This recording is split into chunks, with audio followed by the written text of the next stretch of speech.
Buenos días a todos, queridos compañeros, señor presidente, querido don Manuel Sanz. Mis primeras palabras tienen que ser gracias, pero no gracias así por decirla, no. Gracias con oro y con mayúsculas.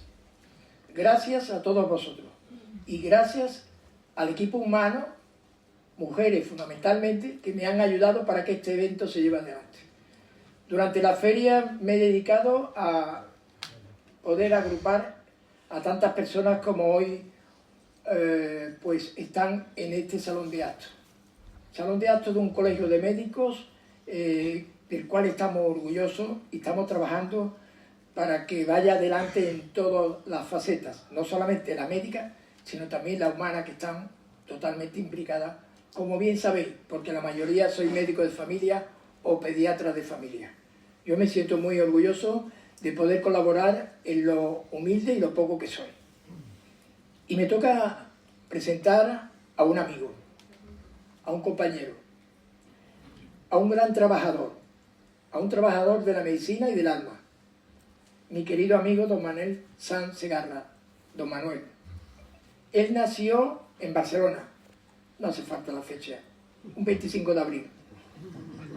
Obtuvo la licenciatura en Medicina y Cirugía en su universidad, en la de Barcelona. Se especializó, como no, en cirugía general y del aparato digestivo en la cátedra de una persona a la cual le quiero dedicar como mínimo 2 minutos. El profesor don Pedro Piulach Oliva. Como muchos de vosotros conoceréis, porque a lo mejor tenéis los 5 tomos del profesor Piulach, es el gran padre de la patología quirúrgica de España, pienso yo que de Europa, de la primera mitad del siglo XX. Una persona que ha dejado una estela importantísima, y aquí tenemos a uno de sus discípulos más queridos. Él ha llegado a decir, don Manuel, que fue mi gran maestro, el profesor Piulach.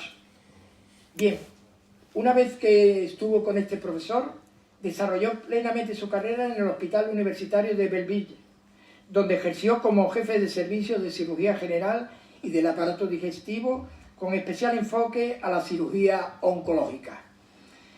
Doctorado cum laude por su tesis sobre la acidografía en el cáncer de esófago por la Facultad de Medicina de la Universidad de Barcelona, en la que posteriormente fue profesor asociado de esa especialidad de cirugía. Fue pionero en el uso de la laparoscopia en cirugía general y es miembro de sociedades como de cirugía de Cataluña, de España, de Francia, Inglaterra y Japón.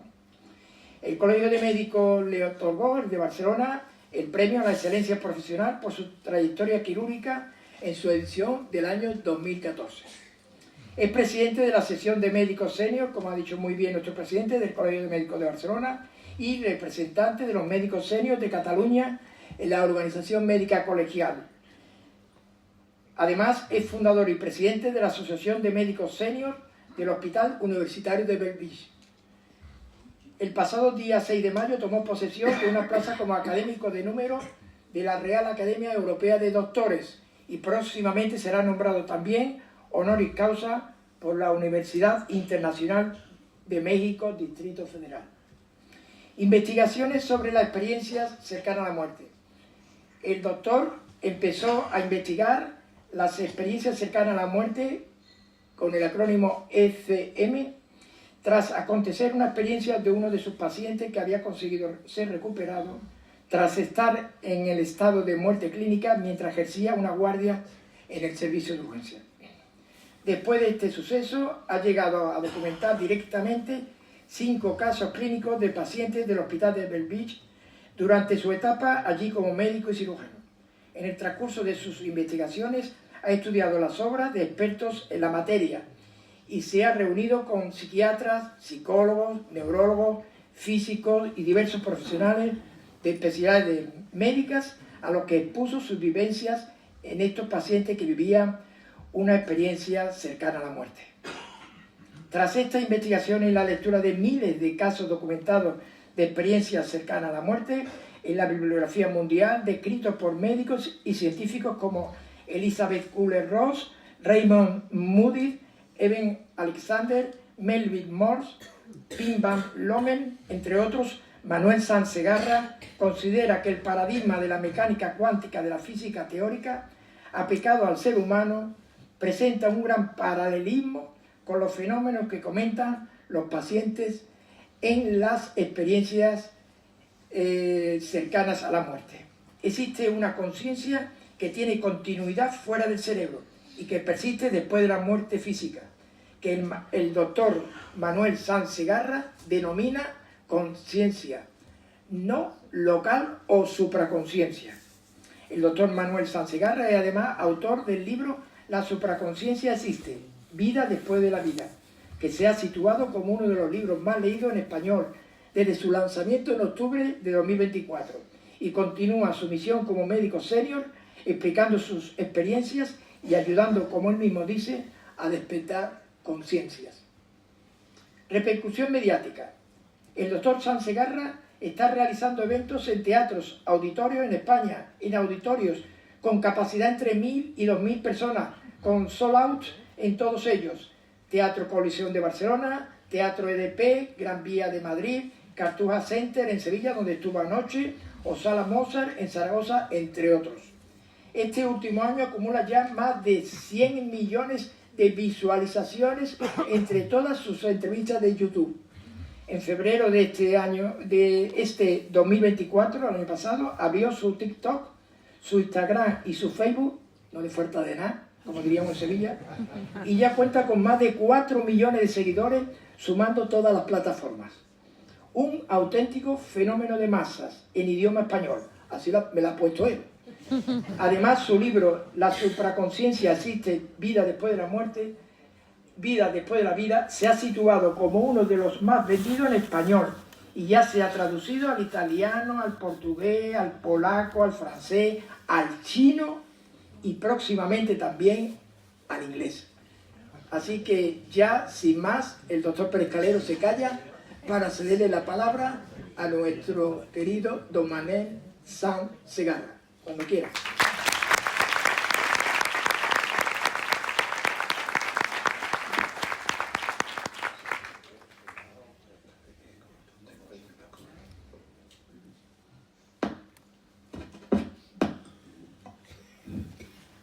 Buenos días.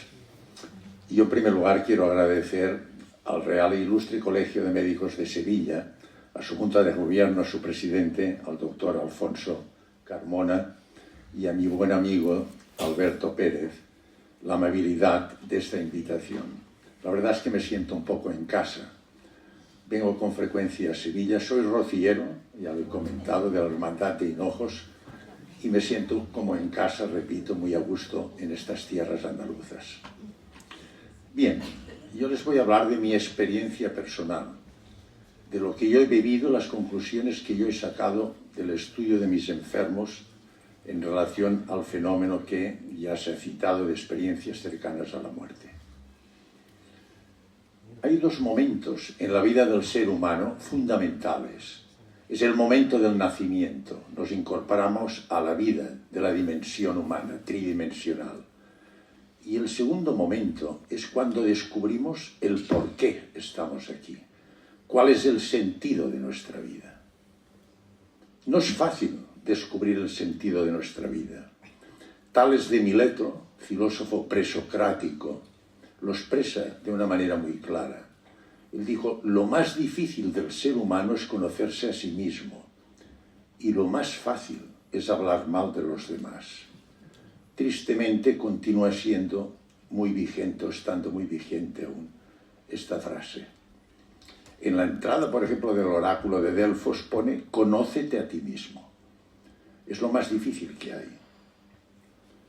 Pero realmente esto depende fundamentalmente de la concepción existencial que tengamos cada uno de nosotros.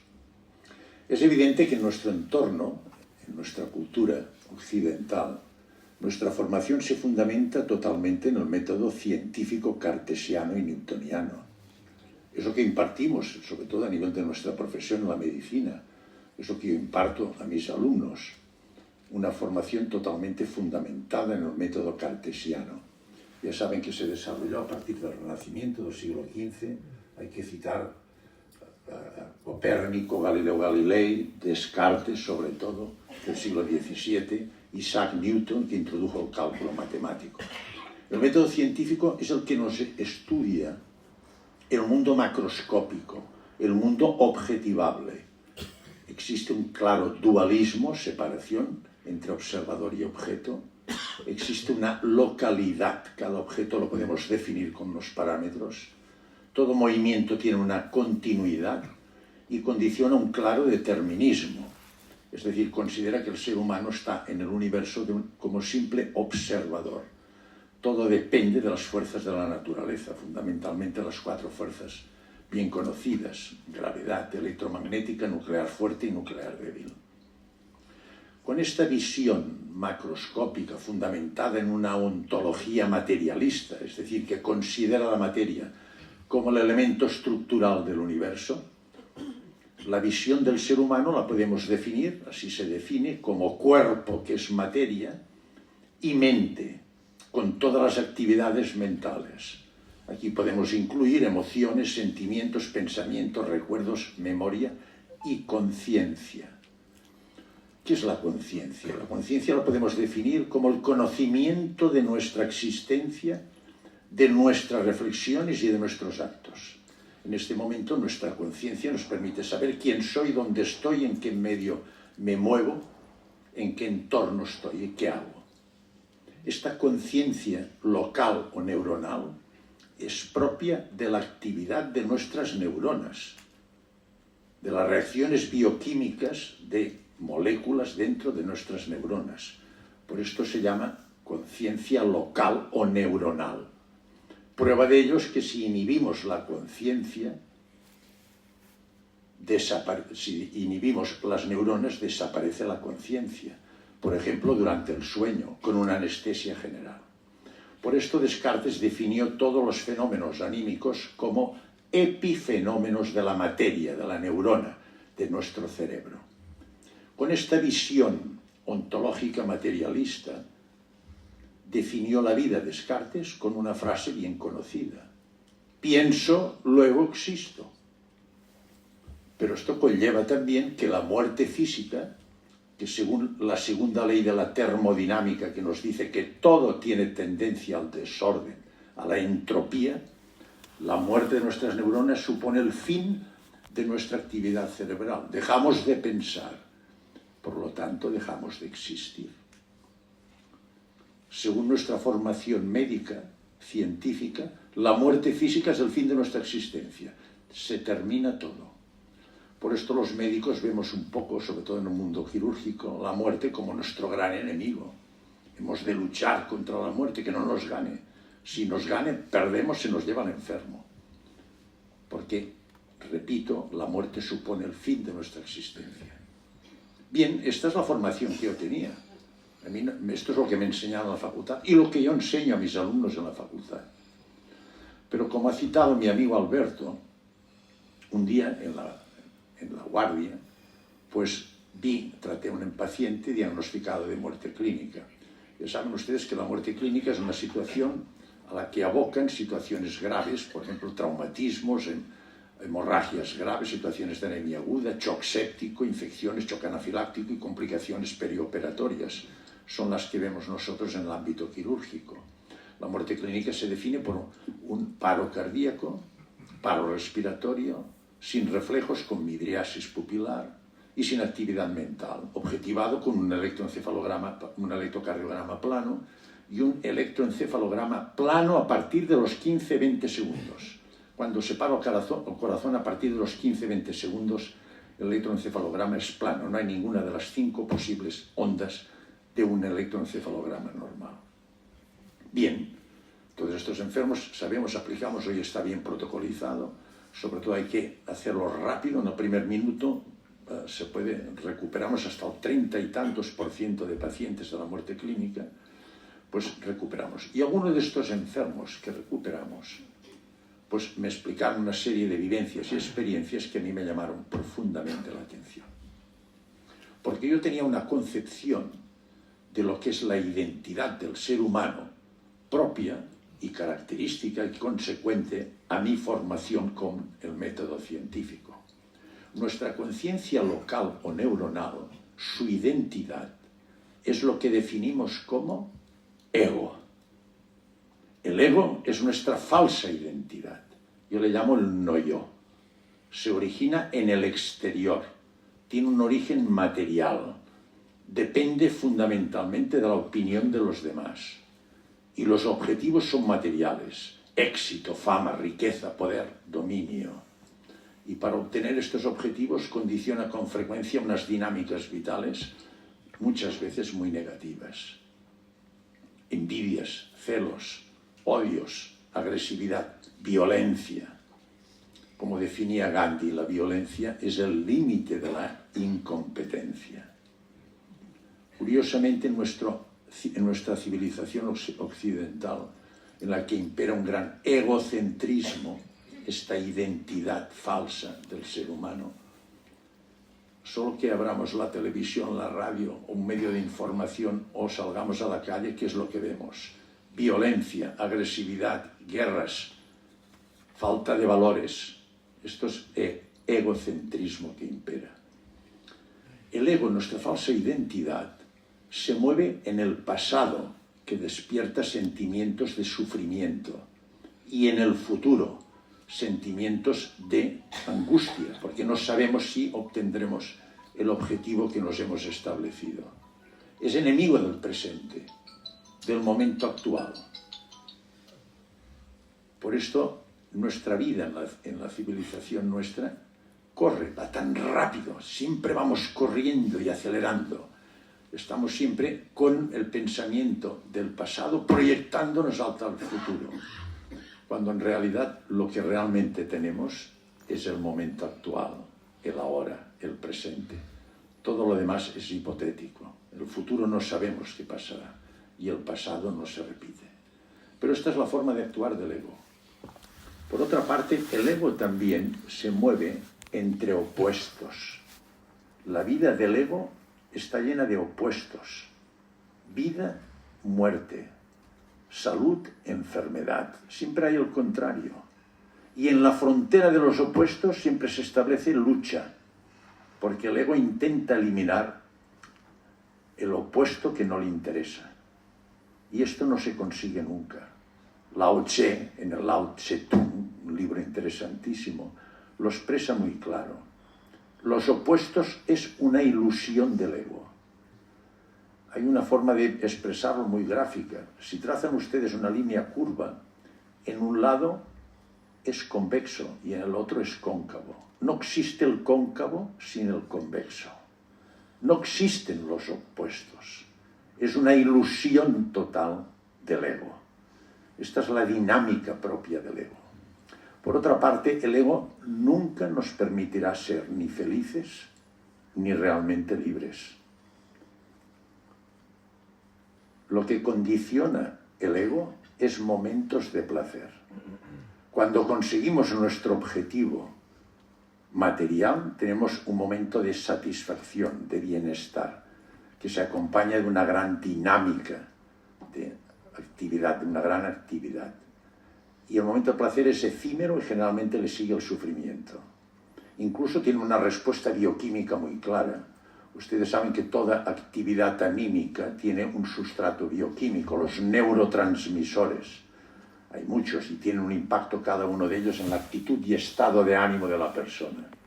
El placer se mueve con dopamina, que es excitante de la neurona, totalmente distinto de la auténtica felicidad, que se mueve con serotonina, que inhibe la actividad neuronal.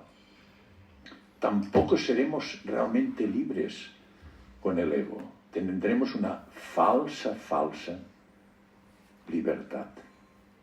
La libertad la podemos definir como aquella capacidad que tiene el ser humano de poder decidir según su punto de vista, su voluntad, su criterio, sin coacciones ni presiones, y su límite está en la libertad de los demás. No podemos abordar la libertad. Entonces ya no somos libres, somos dictadores si lo hacemos. Pero realmente nuestra libertad depende fundamentalmente de nuestra dinámica mental, de nuestros pensamientos y sentimientos.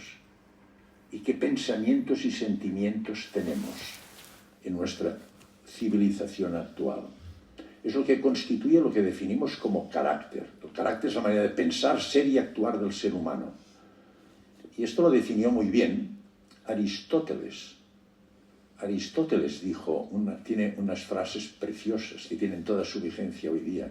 Vivió en el 384 o 322 a.C. y dijo, a ver si están de acuerdo, el pensamiento condiciona la acción determina el comportamiento repetido crea hábitos, los hábitos estructuran el carácter, la manera de pensar, ser y actuar, y el carácter marca el destino. Es totalmente cierto esto. Entonces, ¿qué carácter? ¿Por qué no somos libres? ¿Qué carácter tenemos que condiciona nuestro pensamiento, nuestra manera de actuar y pensar?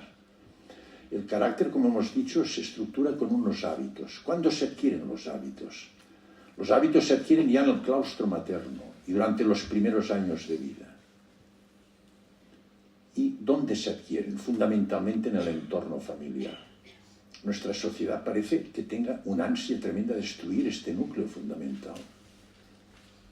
Va contra nuestra familia, las familias que son fundamentales en la estructuración del carácter del niño. Estructurar el niño, darle la identidad del niño, se hace convenciendo, no venciendo. Y el arma más importante es el amor. Pero la familia se destruye, este bloque fundamental. Entonces, el resultado final lo vemos y es triste.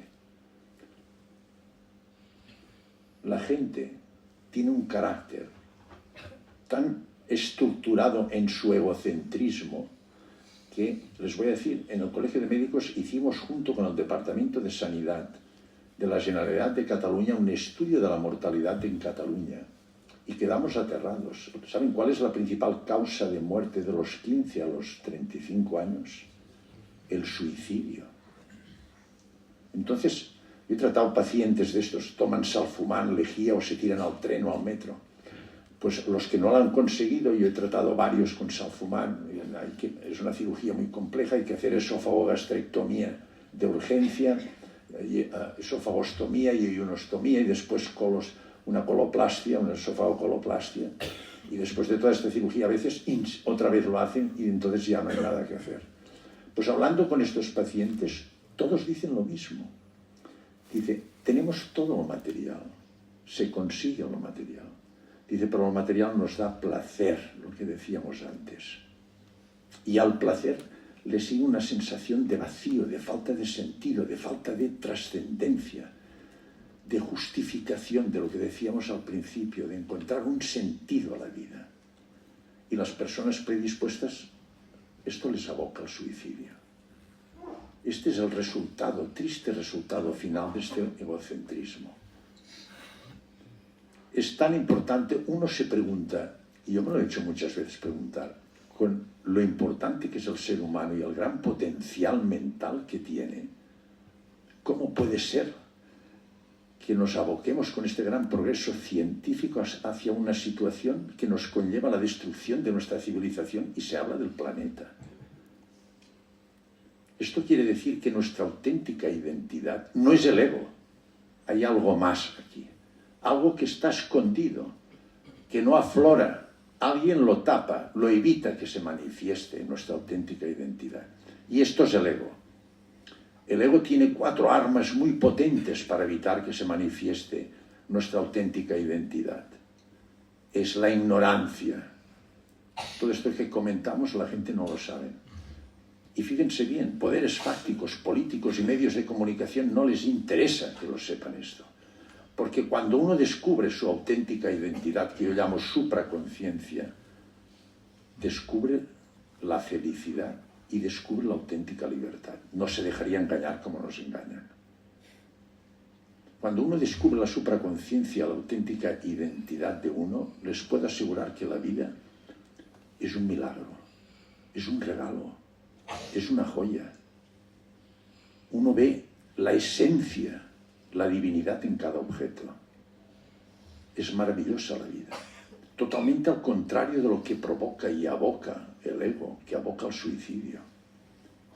¿Y cómo podemos descubrir nuestra auténtica identidad?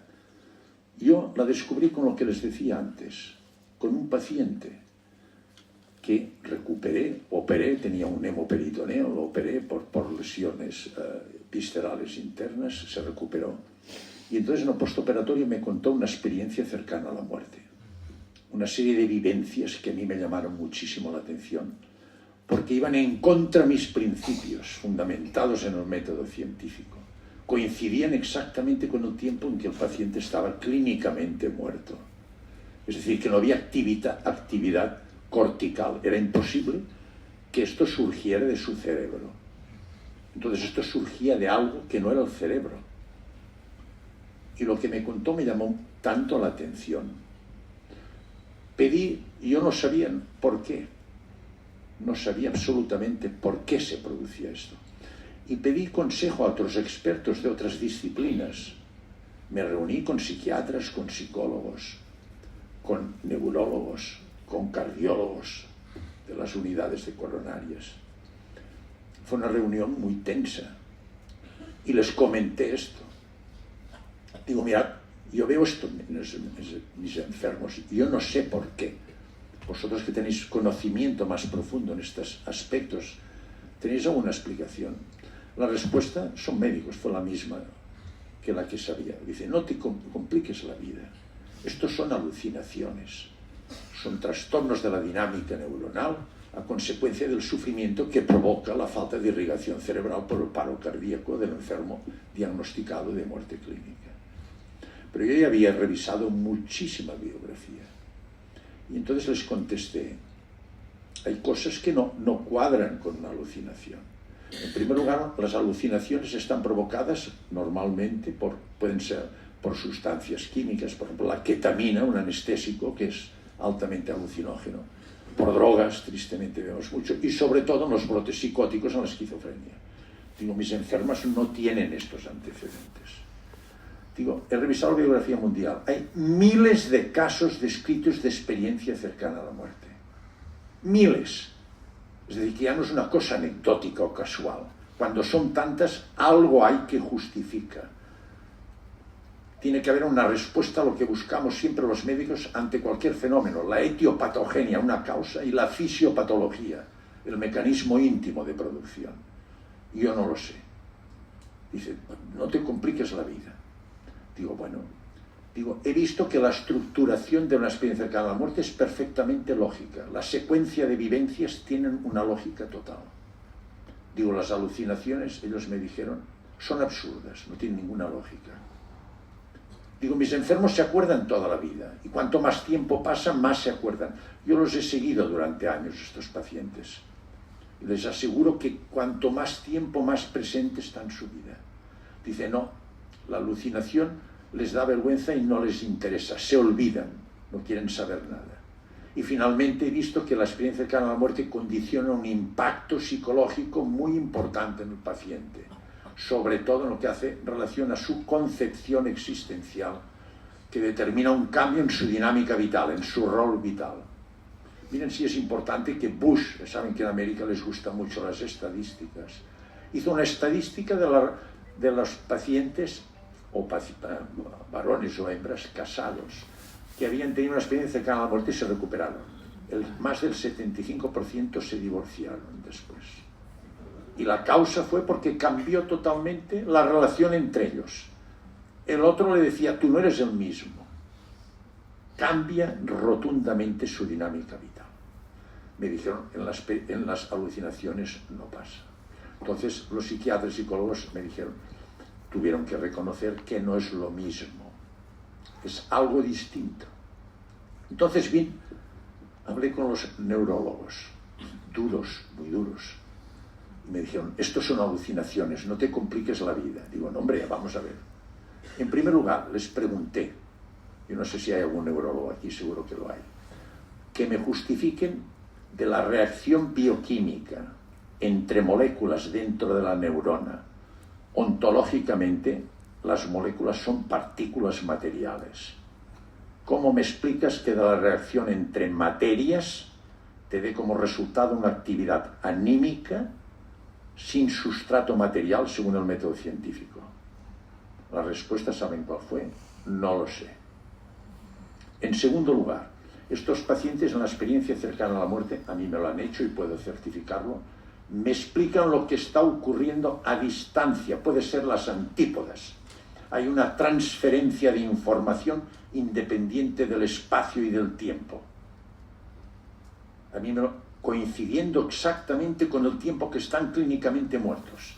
A mí, por ejemplo, una paciente me contó todo lo que estaba pasando en el servicio de urgencias, en todas las dependencias, que yo después fui, miré ordenadores, hablé con el personal y puedo certificar que exactamente, con todo detalle, lo que estaba ocurriendo cuando yo estaba haciendo masaje, le pinché el corazón con adrenalina, le apliqué el desfibrilador, el anestesista lo oxigenaba, etcétera, etcétera.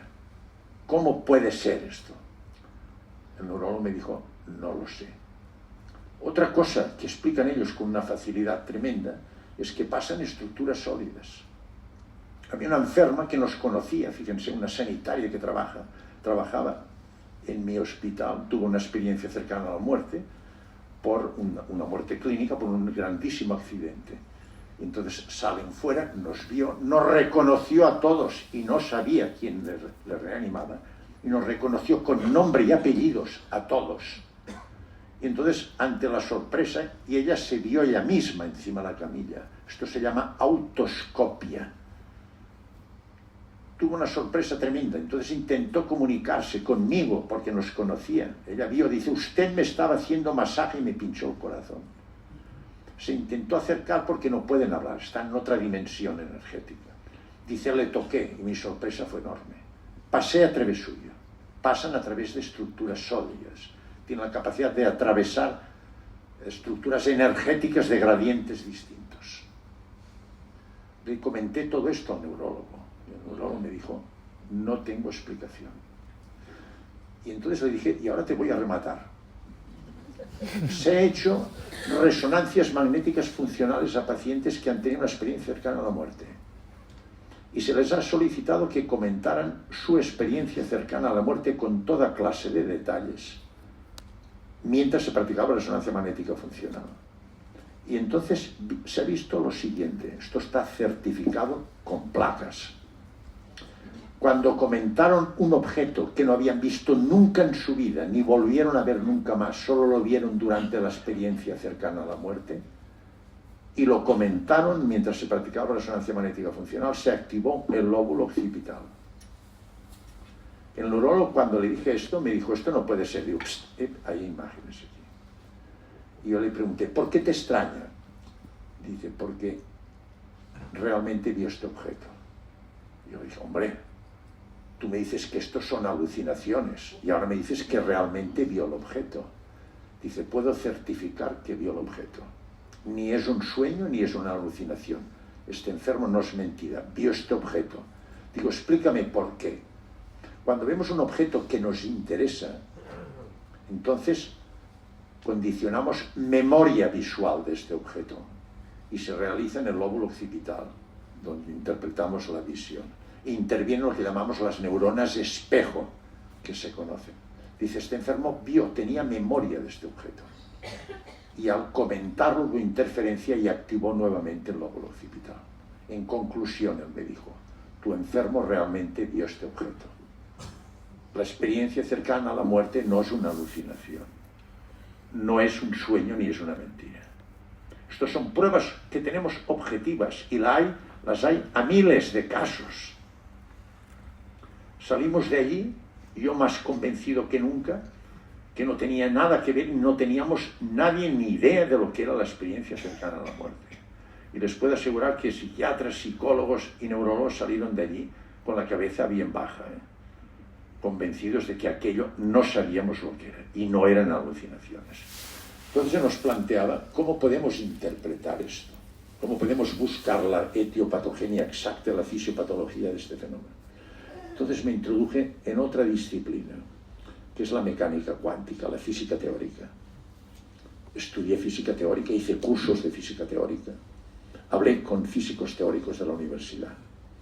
Y entonces hay una serie de principios que hay que recordar en física teórica. Es compleja la mecánica cuántica. La física teórica lo que hace es estudiar el átomo y las partículas subatómicas. Por lo tanto, es un mundo microscópico que no vemos. Y lo que estudiamos es el efecto y las interacciones entre las partículas subatómicas. Y el resultado lo expresamos con fórmulas matemáticas. Las matemáticas es el lenguaje de la mecánica cuántica. De la mecánica cuántica no sabemos su ontología, su esencia, su naturaleza. No la entendemos. Se habla del enigma cuántico. Sabemos la epistemología, es decir, el conocimiento de la mecánica cuántica, pero no su auténtica naturaleza. Es un nuevo paradigma. Y lo que podemos observar es que el átomo y las partículas que forman el átomo, las partículas subatómicas, piensen que el átomo, curiosamente, ya lo describió otro sabio griego, filósofo griego presocrático, Demócrito, presocrático. Él dijo que toda la materia estaba hecha en unas partículas muy pequeñitas que no vemos, indivisibles, y las llamó átomos. Ya le puso un nombre. No pudo decir más porque no tenía posibilidades de investigación. A partir del siglo XIX-XX es cuando se desarrolla la mecánica cuántica, se ha podido estudiar. Entonces se ha visto que el átomo es divisible, está formado por múltiples partículas subatómicas. Y estas partículas subatómicas, puestas en el acelerador de partículas, en el CERN, por ejemplo, en Suiza, llegamos a las partículas elementales, quarks, gluones, bosones, gravitones, electrones. Y detrás del quark, ¿qué hay? El fotón. ¿Qué es el fotón? Es la unidad de energía transferible, es luz.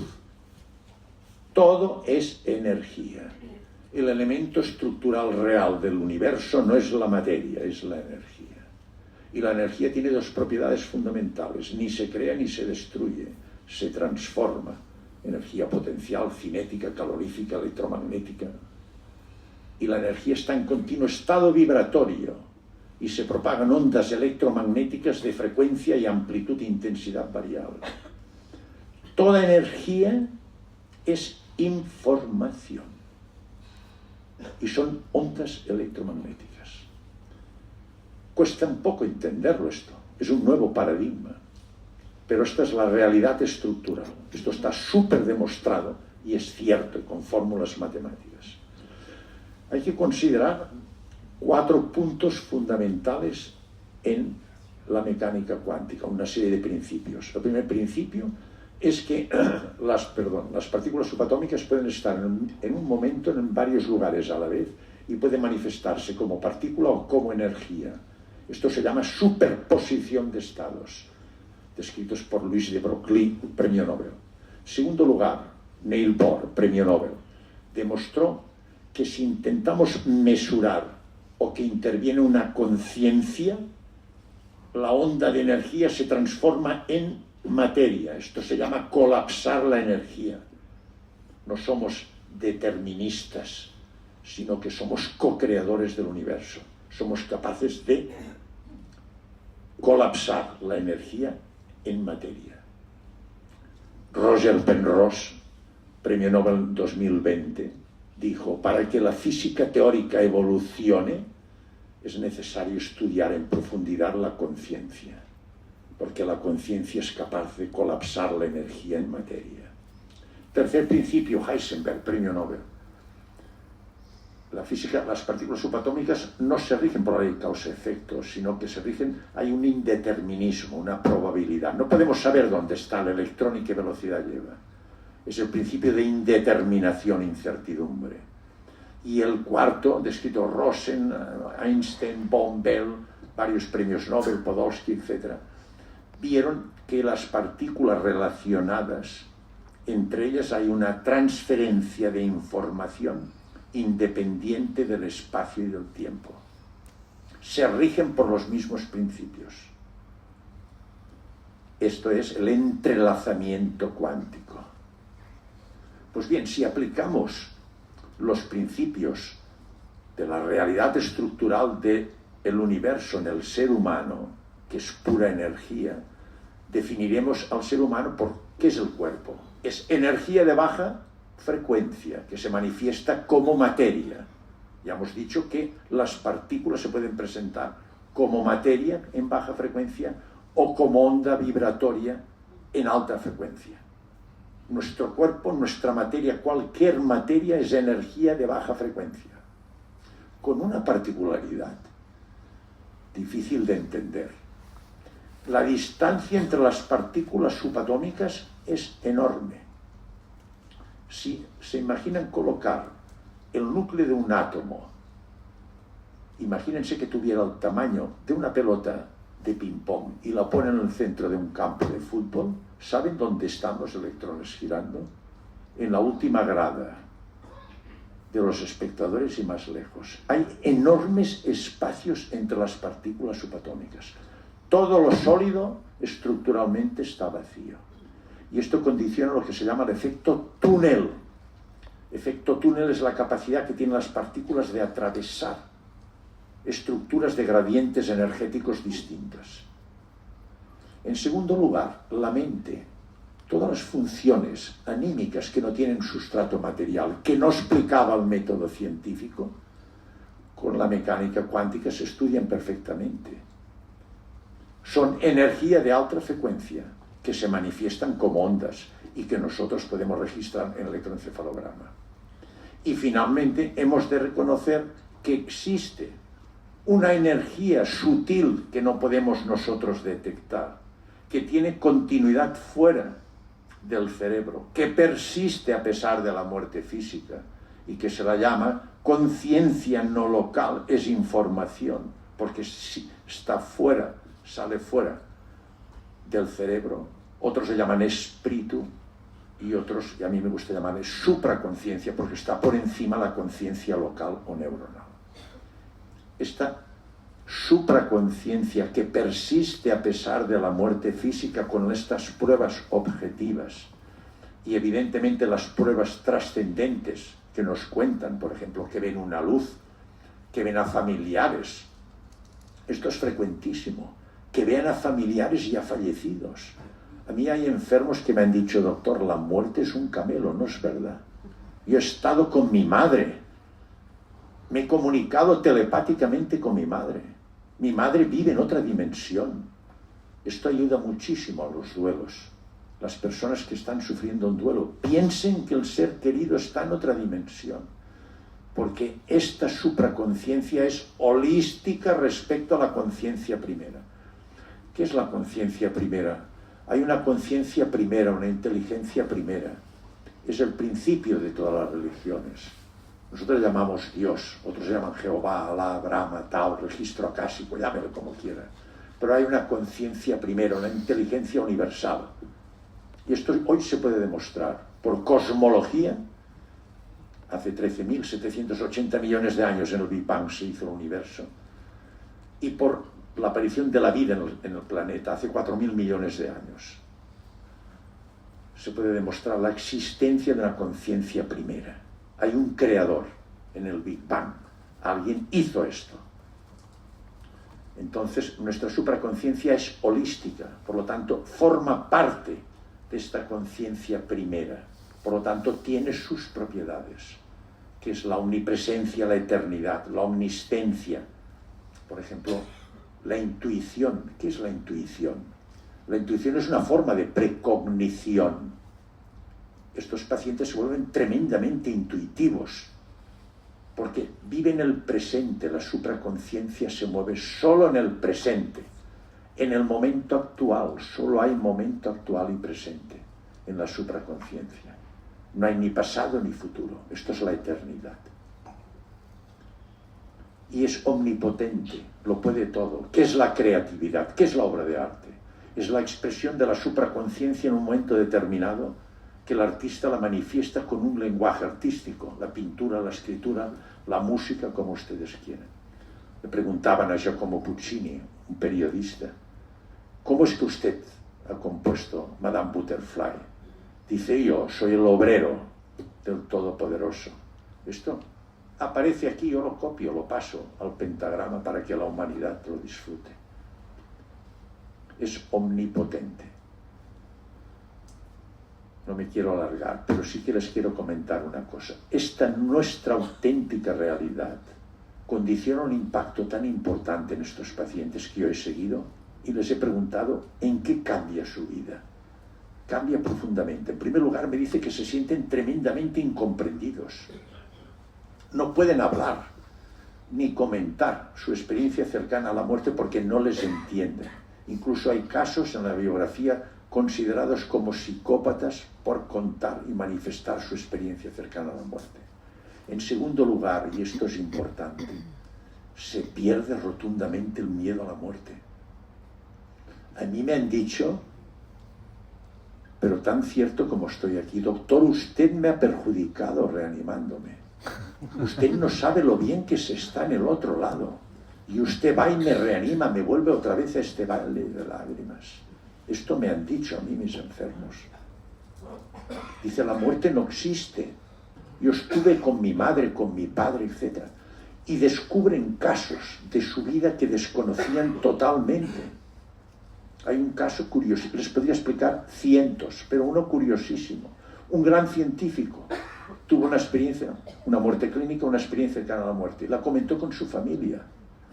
Y cuando comentó esto dijo, en la experiencia cercana a la muerte vi un hombre que yo no conocía, pero me manifestó un amor y un trato exquisito, pero yo no lo conocía. Y su madre lo miró y le dijo, ¿cómo era este hombre? Y él se lo contó. Era así, así, así, así. Y entonces la madre sabe qué les dijo. Dice, tuve un fallo extramatrimonial, un desliz extramatrimonial. Este hombre era tu padre biológico. No se lo dije ni a tu padre, mi marido, que ya estaba fallecido. Este hombre tuvo una sorpresa tan grande que fue a buscar la descendencia de este hombre. Tenía una hija. Hicieron un estudio y son hermanos biológicos. Si no hubiera sido por la experiencia cercana a la muerte, no se entera de esto en su vida. Y como esto hay casos espectaculares que demuestran la autenticidad y realidad de la experiencia cercana a la muerte. Yo les pregunto, ¿qué es nacer para usted? Dice, nacer es lo más fácil del mundo. Es meterse dentro de un estuche, un cuerpo, un traje, que es polvo de estrellas, materia, que se hizo hace 13.780 millones de años en el Big Bang, que el universo me lo presta. Y cuando he hecho mi camino, yo lo devuelvo. Y no se pierde ni un átomo. Se vuelven tremendamente intuitivos. Pierden interés por lo material. Lo material hay que aprovecharlo, lógicamente, pero es un medio, ya no es un fin. Se vuelven, en su dinámica de relacionarse con la gente, impera en ellos lo que llamamos los arquetipos, descritos por Platón, Kant y Jung. Estos pacientes con sus arquetipos condicionan una dinámica vital muy positiva, con altruismo, empatía, bondad, justicia, belleza y sobre todo amor. Cambia su dinámica vital. Y finalmente se vuelven tremendamente espirituales. Pierde cierto interés la filiación religiosa. No aceptan dogmas.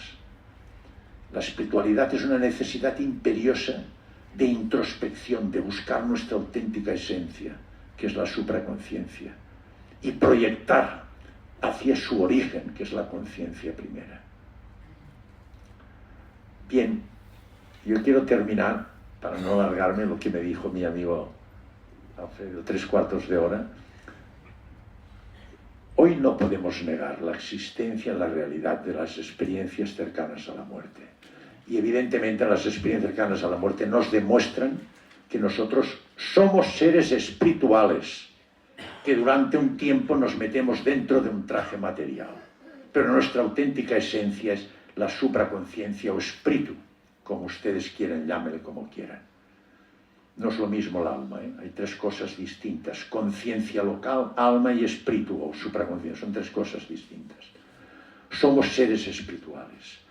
Y que las experiencias cercanas a la muerte nos permiten objetivamente datos, demostrarlos y científicamente que es verdad.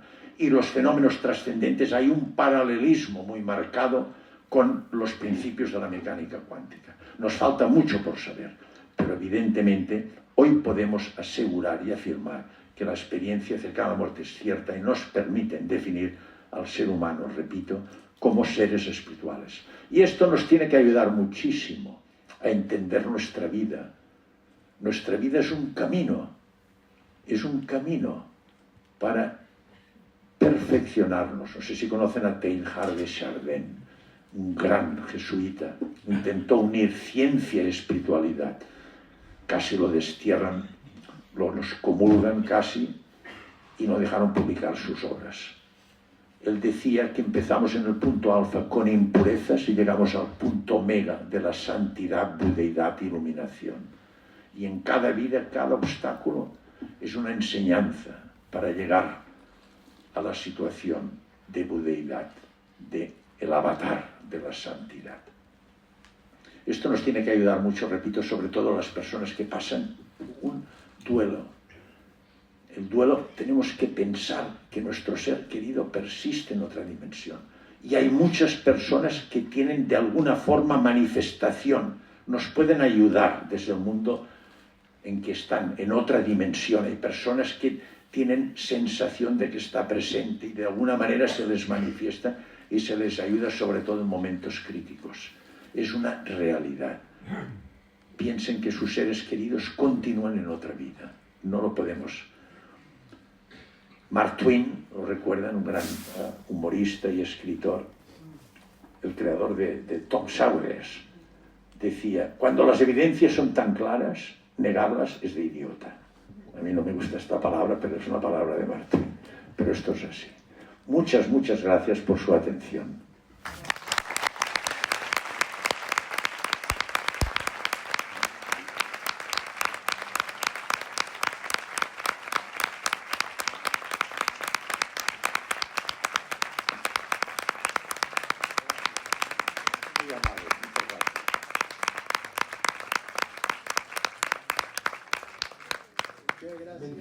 Le entiendo perfectamente y le agradezco infinitamente esta pregunta. Piensen que yo les hablo de una manifestación de la experiencia cercana a la muerte, pero hay otras manifestaciones de nuestra supraconciencia. Telepatía, clarividencia, precognición, vivencias místicas, psicoquinesia, vivencia de los moribundos o lucidez terminal. Es lo que usted ha dicho. Es frecuentísima en las unidades de cuidados intensivos, enfermeras y médicas, de coronarias. Podrían explicar una cantidad de casos frecuentísimos de pacientes en el momento final del tránsito que ven, contactan con seres queridos. Es frecuentísimo. Yo tengo casos espectaculares, enfermos terminales que bruscamente sedados incluso se sientan en la cama y empiezan a hablar. Los familiares quedan aterrados y después se dirigen a sus hijos. El enfermo les dice, ¿qué no habéis visto? Que vuestra madre ha venido a ayudarme al tránsito final. Se contactan con seres ya muertos en otra, familiares con los cuales tenían una relación afectiva muy profunda. Esta es la lucidez terminal.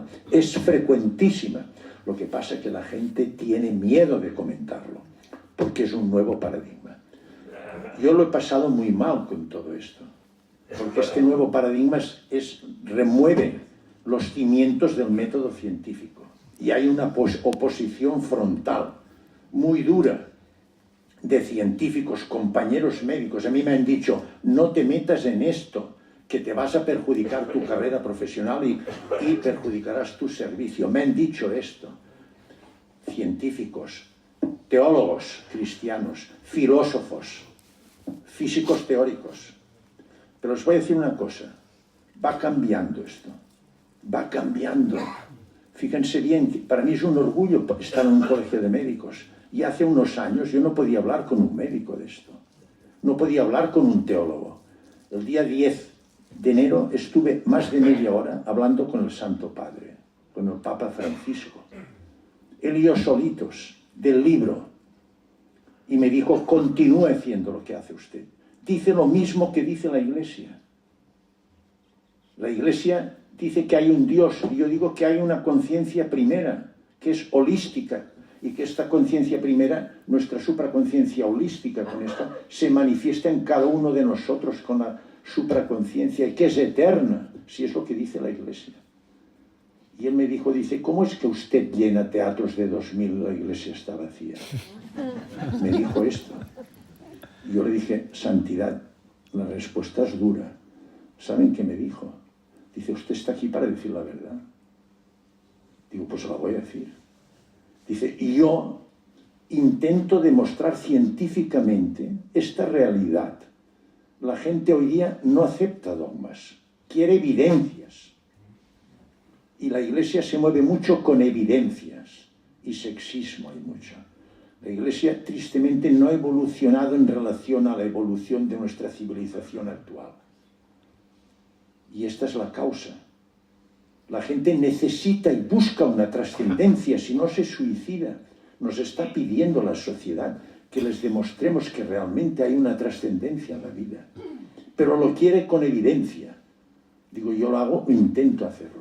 Y esto, fíjense bien, él me dijo, dice, usted tendrá muchos enemigos. Digo, sí que los tengo, me dijo el Santo Padre. Dice, oraré por usted. Y después, ¿saben qué me dijo? Dice, y yo también tengo muchos enemigos, ore usted por mí. Se lo prometo, cada noche oro por él.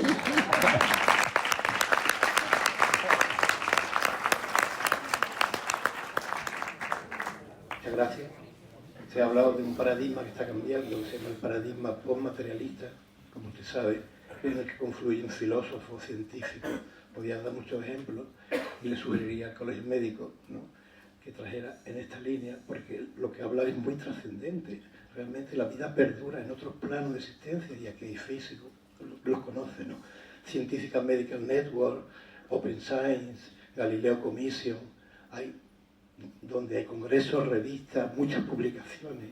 En concreto hay, yo diría, existe la muerte de Luján Comas, que la podéis traer, la doctora, que la conocerá usted, Ale Gómez Marín, un físico teórico neurocientífico con el que tiene... Le hice una entrevista más de una hora y media. Tiene usted una cosa en YouTube, este otro señor muy interesante porque une lo espiritual, lo científico, porque él es físico teórico y neurocientífico, trabaja en universidades italianas en Estados Unidos. Quiero decir que muchas gracias porque se llama el paradigma postmaterialista, y hay un libro de un filósofo que es también ingeniero, que se llama ¿Por qué el materialismo es una mentira? Y otro, El fin del materialismo, de Charles Starr, que dice que hay un campo muy serio en un campo que es sumamente trascendente, como la presencia del alma o del espíritu más allá del plano físico. Y ya hay evidencia hasta científica de la comunicación entre planos, que se ha dado en toda la historia, y las cosmologías tradicionales de la humanidad siempre han creído en esto. El universo es participativo. Yo decía John Wheeler, un famoso premio Nobel creo de física, y Brian Josephson, y acabo, fue premio Nobel con 33 o 34 años por semiconductores, estudia en Cambridge, en el departamento de Cavendish, la interacción mente-materia, que hay mucha información, o sea, que es una cosa muy seria y que, bueno, está integrado en el pensamiento paradigma postmaterialista. Muchas gracias. Le agradezco muchísimo, yo se lo prometo, lo he pasado mal. Y cuando veo que la gente me responde, he tenido respuestas que me han llenado el alma, se lo prometo. En una ocasión se levantó una persona, un gran científico, y me dijo, a lo largo de mi vida, mis enfermos me han contado lo que usted me está diciendo ahora. Y no les hacía caso. Les decía, déjense estar, que todo esto son tonterías. Dice, qué mal traté a mis enfermos. Voy a hacer lo posible para que esto entre en el currículum de las facultades de medicina. Sería maravilloso esto. Esto me llena. Y veo que en todos estos ámbitos, en filósofos, teólogos, científicos, físicos teóricos, aún hay gente, y es lógico, que pues luchan de una manera frontal porque les remueve sus principios. Pero cada vez esto va cambiando, va cambiando, va cambiando. Las universidades. Ahora voy a intentar, en la Universidad de Barcelona, introducir en el currículum del estudio de la licenciatura, de alguna manera, que se pueda introducir. Hay universidades, en la Universidad de Surrey, por ejemplo, en Inglaterra, ya hay un departamento de la universidad dentro de la licenciatura en medicina en la que se estudian fenómenos trascendentes reconocidos de esta manera. Hemos de cambiar este paradigma. No va en contra el método científico, se complementan. Materia y espíritu tienen el símil en partícula y onda, es lo mismo, uno en el mundo microscópico y el otro en el macroscópico. Y el mundo microscópico es el que nos aproxima a nuestra realidad estructural y nos conduce claramente a nuestra auténtica situación estructural que hemos comentado.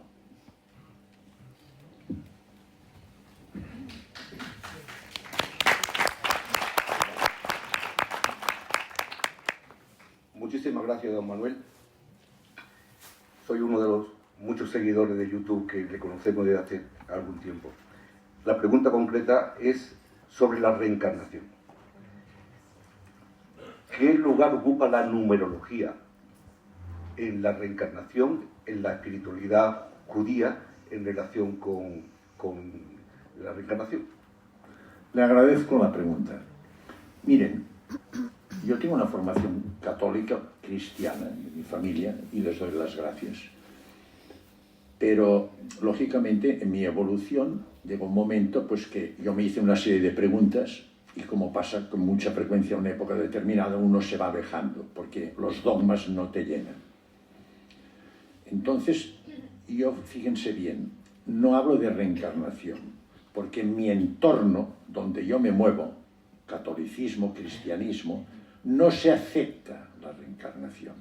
Se acepta la resurrección al final de los tiempos, pero no se acepta la reencarnación. Lógicamente, yo no hablo de esto. Yo no soy ni vidente, ni soy medium, o sea que yo me muevo en el cientificismo. Procuro siempre moverme en el cientificismo y no tocar terrenos resbaladizos, políticas y cosas de estas que esto te embadurnas y te ensucias. Con esto no lo toco. Desde el punto de vista católico y cristiano no se acepta. Desde el punto de vista científico, lo que yo he estudiado y comentado, la reencarnación es cierta. No se puede negar. Hoy hay pruebas evidentes científicas de que la reencarnación es cierta. Lean a los que les interese los trabajos de Brian Weiss, los trabajos de Jan Stevenson. Hay pruebas evidentísimas, objetivas, de que existe la reencarnación. Coincide con lo que decía Teilhard de Chardin. Me lo citó, el Papa Francisco me lo citó, fíjense, casi los comulgan, me lo citó. Teilhard de Chardin lo decía claramente, nacimos en el punto alfa con impurezas y hemos de llegar al punto omega, la santidad. Durante la vida vamos eliminando impurezas. Al morirnos, ¿qué nos llevamos? Son las tres cosas que les decían, conciencia, alma y espíritu o supraconciencia. ¿Qué es la conciencia? Es la conciencia local o neuronal, la que hemos descrito. En el otro extremo, ¿qué hay? La supraconciencia o espíritu, que es eterna, que es holística, con la conciencia primera. Y en medio, ¿qué hay? El alma. ¿Qué es el alma? Es el subconsciente de Freud. Es nuestra historia. Es lo que hemos hecho durante la vida. Es lo que en filosofías orientales es el karma, la ley causa-efecto. No tiene el mismo karma la Madre Teresa de Calcuta que un criminal que mata personas. No es lo mismo. Ya saben ustedes que después de la muerte, esto en el libro tibetano de los muertos está muy bien explicado, hay unas etapas, los bardos que se llaman. El uno, que es muy material, el medio o el alto, a medida que uno va mejorando en su karma. Estas personas criminales, pues lógicamente están en el bardo de abajo, en el peor, el más materialista, lo pasan mal. Entonces, este camino de ir limpiando nuestras impurezas requiere los ciclos, el samadhi, que dicen ellos, nacimiento, vida, muerte, los ciclos para irnos limpiando. Esto es una realidad. Piensen que los padres del cristianismo aceptaban al principio la reencarnación. En el año 325, Constantino, en el concilio de Nicea, intentó unir nuevamente los dos imperios, el oriental y el occidental, empleando la religión que era la religión oficial romana en aquella época, como vínculo de unión. Pero ella se empezó a criticar lo de la reencarnación. Y en el 553, en el segundo congreso de Constantinopla, Justiniano, allí ya se declaró totalmente como dogma prohibido. Y el que hablaba de esto o lo defendía, se les excomulgaba. Y a partir de allí continuamos con el dogma. Pero, repito, y con la hipnosis avanzada. Actualmente hay psiquiatras que están tratando pacientes. Hay casos espectaculares. Jan Stevenson explica, sobre todo, es que es espectacular que no lo pueden. Había una persona, por ejemplo, que tenía una neurosis importantísima. No podía subir en un avión. Se ponía enfermo. Y este hombre, con los estudios psicológicos normales, no llegó a detectar pues, el núcleo de su neurosis. Entonces le hizo sesiones de hipnosis avanzada.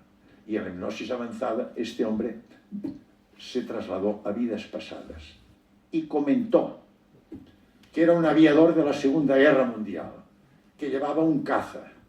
Dijo su nombre del piloto de aquella época, la matrícula del avión, el avión que era, que en una batalla con los japoneses lo tocaron. No pudo abrir la cabina que llevan. Se incendió el avión, se quemó, se iba quemando hasta que cayó al mar y se mató.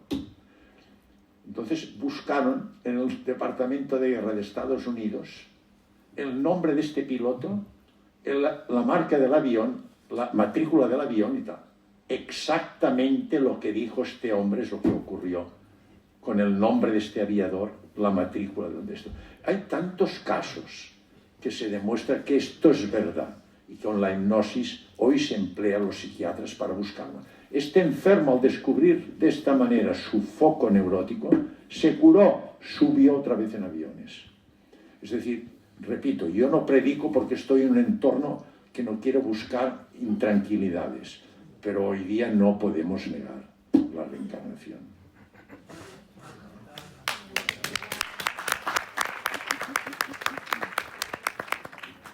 Buenas tardes. Yo en primer lugar quería darle las gracias por las cosas tan interesantes que usted nos ha contado. Y darle las gracias también al Colegio de Médicos por el esfuerzo y por la organización. Y mi pregunta es muy concreta. Usted ha dicho en su charla que las personas que han tenido una experiencia cercana a la muerte, que ha sobrevivido, sobrevive distinto. Le cambia su vida en algo. ¿Siente alguna diferencia? Mi pregunta es muy concreta. Con todos estos estudios tan interesantes que usted ha hecho, ¿ha notado usted algún cambio personal en su vida? ¿O le ha cambiado la forma de vivir o la forma de ver la vida? Le agradezco la pregunta.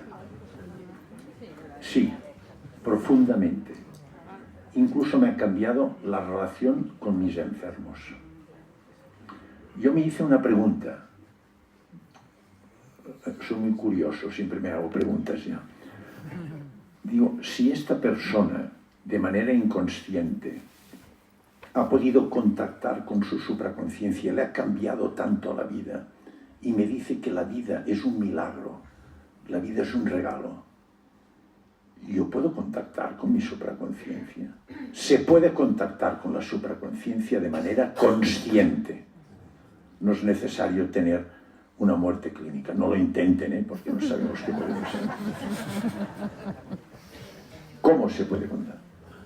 Con la meditación o la oración devota. Es un mecanismo que hay que aprender. Lo que hace la meditación es ni más ni menos que eliminar el bombardeo continuo de estímulos que el ego nos mete en nuestra mente para distraernos. Intenten ustedes estar un minuto sin pensar o solo pensando en una cosa. Verán que es lo más difícil que hay. Porque el ego enseguida buscará con sus armas. Tiene potentes armas. La ignorancia, la afección por lo material, el egoísmo, el miedo. Todo miedo, por banal que sea, tiene su origen en el ego. Y es por miedo a la muerte. Porque el ego sabe que como tiene origen material, con la muerte física desaparece. Entonces, yo pensé, quiero meditar. Quiero buscar, a ver si lo entiendo. hice un curso de meditación muy profundo y avanzado. Primero el avanzado y después el Siddhis, que es el más avanzado. Y les puedo decir que se llega.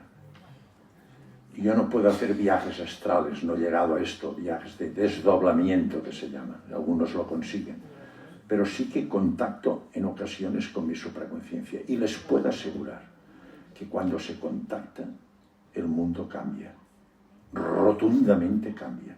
Usted nota primero una relajación física, después una relajación mental, controla la respiración, pierde la conciencia de su cuerpo, empieza a notar una sensación de paz y de armonía, de laxitud. Y llega un momento que cuando usted contacta, se le abre el mundo. Tiene una sensación de abertura. Se da usted cuenta que forma parte de todo el universo, que es universo, que está unido a todo. Es naturaleza. Y el vínculo de unión es el amor. Y ve en cada objeto la divinidad, la esencia, la perfección. Nosotros vemos en nuestra dimensión humana una rosa, un pájaro, una puesta del sol, una más. Si la ve con la supraconciencia, usted queda maravillado.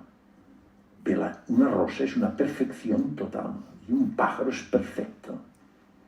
Es la divinidad, la esencia, le permite ver esto. O sea que se puede conseguir con la meditación llegar a contactar.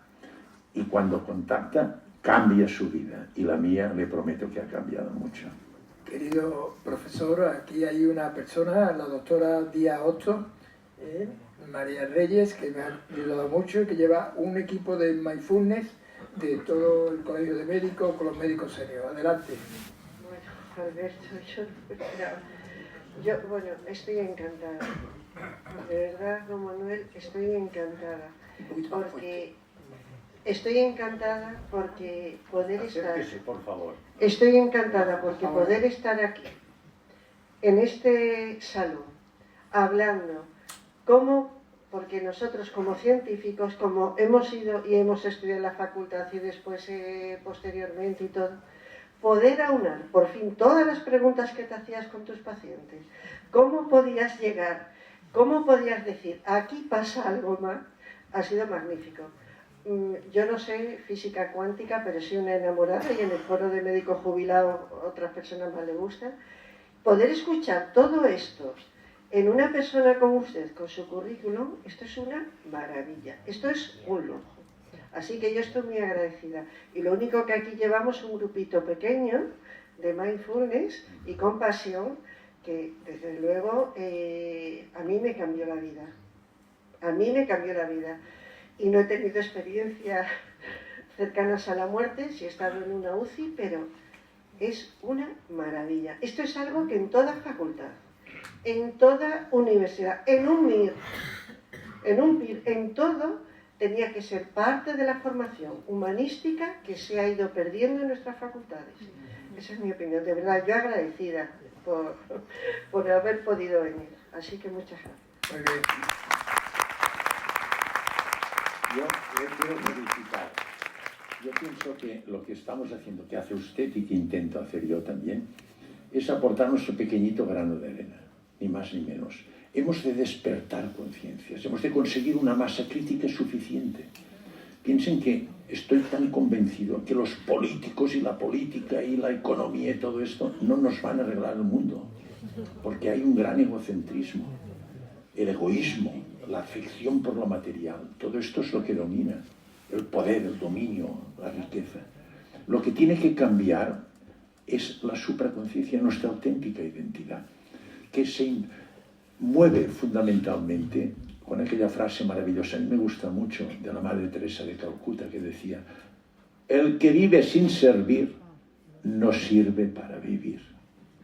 Esto es lo que condiciona esta dinámica vital, la supraconciencia. Y así es como se arreglará el mundo. No se arreglará con el egocentrismo. Y entonces la felicito y le agradezco que usted también, con su buen hacer, está contribuyendo de una manera importante con su granito de arena a aumentar esta masa crítica. Y cuando sea suficiente, cambiaremos el mundo. Yo tengo mucha fe, seguro que pasará, estoy convencidísimo de que pasará. Bueno, vamos a las últimas preguntas. Sí.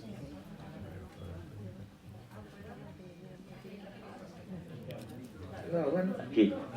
Yo quería agradecer enormemente el acto de hoy, Manuel, y creo que nos ha presentado un máster que no habíamos soñado ni nos habíamos planteado, pero que nos quedó bastante grande, la mayoría de los que estamos aquí, y creo que va a ser punto de inflexión para profundizar, interesarse, etc.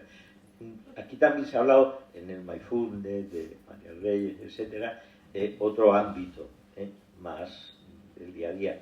Y yo quería tocar otro aspecto que es el de la relación médico-paciente, que es la gran crisis de la medicina actual. Es una plaga que se padece actualmente, que se lucha desde el colegio, posiblemente desde la administración, con la gran dificultad que eso tiene, y con un sufrimiento enorme por parte de la población, que lo vemos día a día en todo nuestro entorno. Bueno, pues todo médico tiene posibilidad de hacer psicoterapia. La tiene que hacer, muy breve, más amplia, etc.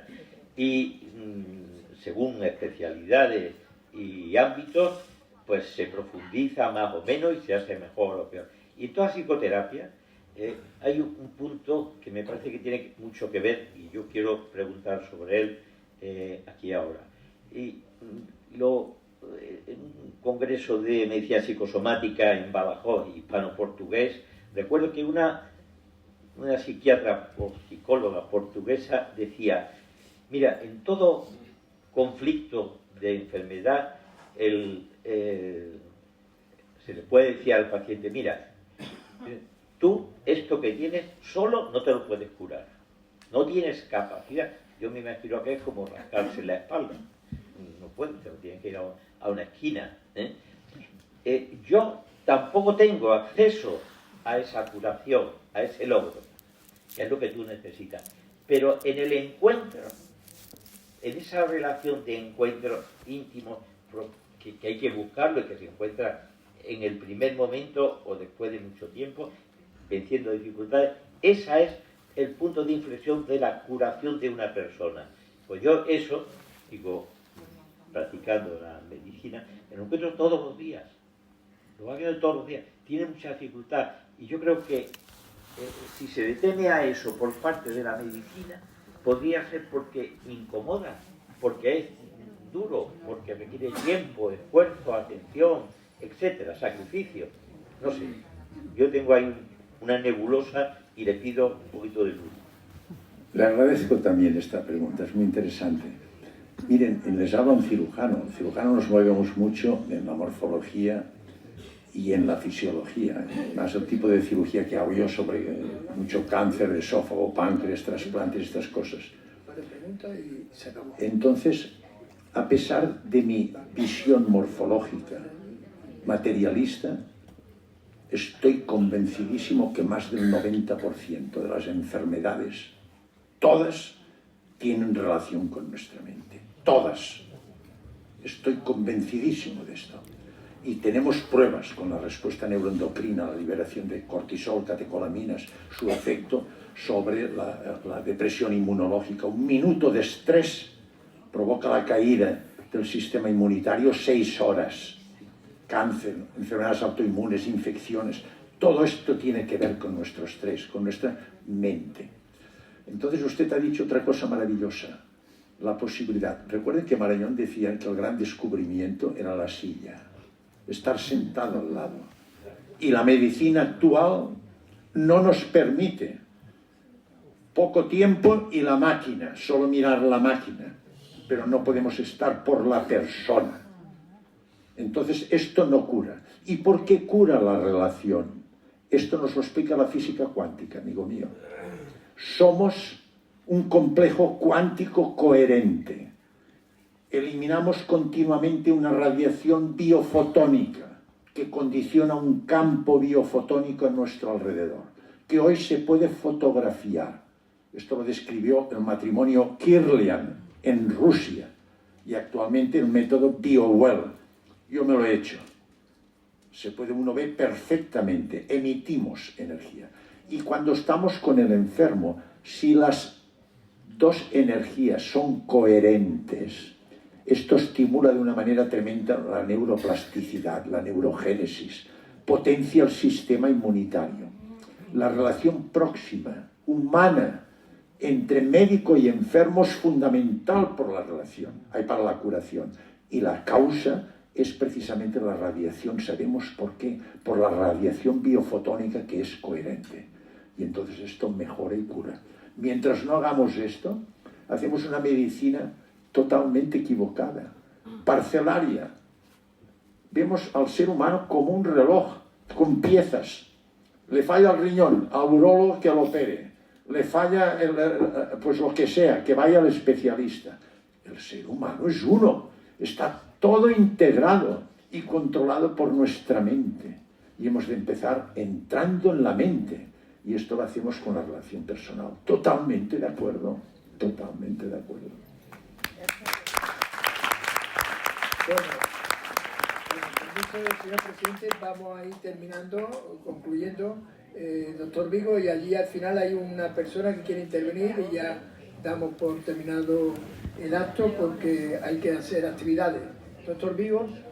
Doctor Sanz. Por favor. Bueno, no quiero fomentar su ego, pero tengo que felicitarlo. No, le voy a hacer una pregunta muy directa, como a usted le gusta. ¿Ha tenido usted experiencia cercana a la muerte en niños? Mire, en primer lugar, lo que me ha dicho del ego se lo agradezco. El ego forma parte de nuestra existencia en la dimensión humana. Es lo que nos da fuerza para programar nuestra vida. Quiero este objetivo, este otro, necesitamos el ego. Lo que hay que procurar que el ego no nos domine. Jablonski decía, es como sacar a pasear nuestro perrito. Si el perrito va adelante y nos tira, el ego nos domina. El perrito hay que llevarlo detrás y tirar nosotros de él, nuestra supraconciencia. Cada mañana cuando me despierto hago dos cosas. Una, doy gracias. Cicerón del siglo I decía, la gratitud no solo es la más importante de las virtudes, sino que es la madre de todas las virtudes. Y en segundo lugar digo, cuidado con el ego. Cuidado con el ego, que no te domine. Pero estoy de acuerdo y se lo agradezco. Melvin Morse, un pediatra, tiene un trabajo exquisito sobre las experiencias cercanas a la muerte de los niños. Se producen exactamente igual que en el adulto. La única cosa que ellos lo manifiestan según su lenguaje de una manera distinta. Son mucho más frecuentes que en el adulto. ¿Por qué? Porque no están tan dominados por el ego. Estas cosas que nos cuentan a veces los niños, que ven cosas y tal, y les decimos, ¿qué tonterías dice este niño? Déjate estar, que estos son tonterías. Esto no son tonterías. Un niño es supraconciencia pura. Aún la educación, hoy no educamos, formamos. Formar quiere decir condicionar un caudal conceptual y unas herramientas para que seas que hagas una función concreta y específica en la sociedad. Educar es desarrollar la autenticidad de la persona, su identidad, integralmente, cuerpo, mente y espíritu. El niño, mientras no está coaccionado y dominado por su ego, pueden tener manifestaciones de su supraconciencia, y las tienen, pero muchísimo más frecuente que en el ser. Yo le hablo con lo que he leído, porque yo no trato niños, yo trato adultos, pero está súper demostrado y tiene una cantidad de bibliografía interesante, sobre todo Melvin Morse, sobre las experiencias cercanas a la muerte en los niños. Muchas gracias. Y allí al final, eso.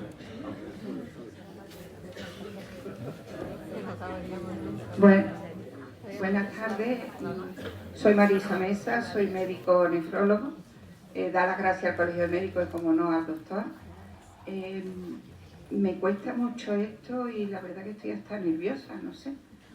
Es la primera vez en la vida que lo voy a decir.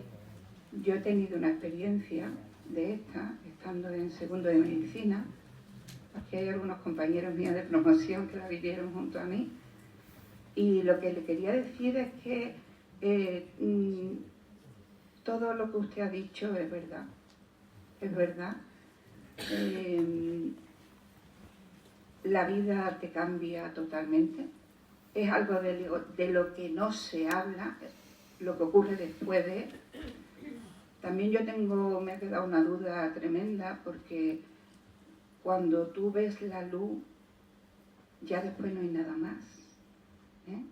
Ahí se corta la experiencia, ya no hay nada más. Tú vuelves aquí y la vida es diferente, pero aquello se ha cortado. Sería también, yo pienso que darle voz a las personas que hemos vivido esto, o que contáramos con nuestros compañeros, la verdad que podía ser un paso más en lo que usted ha hecho. Pienso que lo que ha hecho es importante. Yo no conté esto nada más que a las personas muy cercanas, porque tuve miedo de que me dieran un electrochoque. Una vez había oído lo que era un electrochoque. Le echaron la bronca a las enfermeras que habían estado conmigo en quirófano, porque conté absolutamente todo. Y creo que usted ha puesto, no un grano de arena, ha puesto mucho más en el paso de vivir esta experiencia, de que los médicos sepan que la gente, aunque esté en paro cardíaco o tenga el electroencefalograma plano, siguen escuchando y siguen viviendo, y después lo recuerdan absolutamente todos los que hemos vuelto. Y también la animaría muchísimo a que continuara así, pero ya no centrado en lo que todo el mundo sabe, el túnel, la luz, que parece como algo más frívolo, sino qué ocurre después de cuando las personas vuelven, porque somos los que estamos aquí, los que ya se quedaron allí sí que no podemos hacer nada, pero qué ocurre con esas personas. Pueden ser un foco en la sociedad para ayudar, Nada más que eso, muchísimas gracias.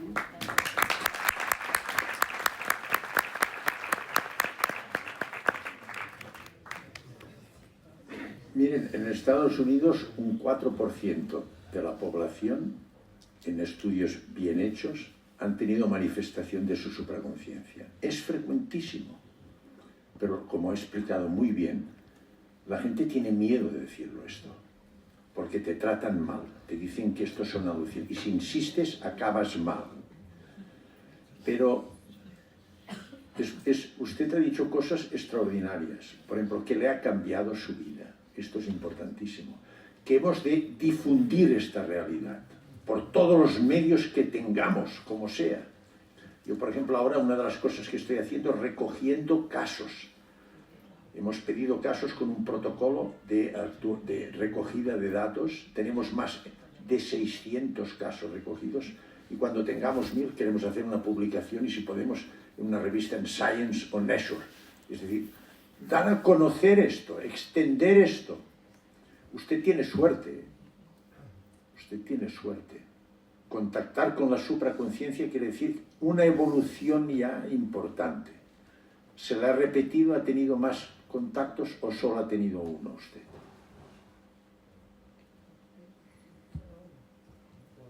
Uno. Es que a veces hay personas que cuando tienen uno pueden tener más. Esto hay que diferenciarlo de los sueños.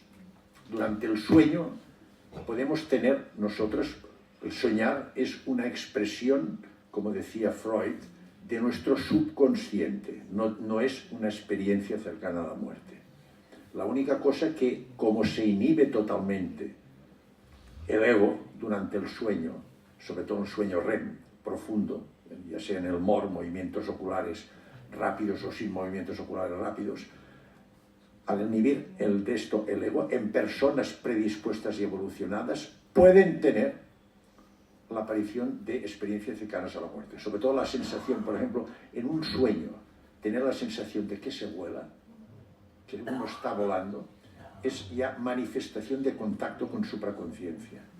Es decir, que puede tener personas evolucionadas. Por esto, cuando usted ha tenido una de manera espontánea, pues pueden tener más. Nunca se asusten por esto, no puede pasar nada. Al revés, es una suerte, es comprobar y tener la conciencia cierta de que somos algo más de cuerpo y mente, de que hay algo más importante. Uno tiene la seguridad, y usted la tiene por las palabras que dice, que esto es cierto. A usted no le vendrán y le dirán, es un sueño que tuvo. Usted dirá, no, esto no es un sueño, es totalmente distinto de un sueño. Te lo aseguro, dice, doctor, esto es verdad. La vivencia es verdad, yo vi esto y esto y esto y esto es verdad, es totalmente distinto de un sueño. Por lo tanto, toda persona que la tenga es una persona evolucionada, es una persona que puede ayudar. Hay que ser valiente y decirlo, lo que usted ha dicho, comunicarlo. La cosa es así, nuestra existencia real es esta. Hemos de convencer a la gente, aumentar la masa crítica. Y usted lo puede hacer. Tuvo suerte.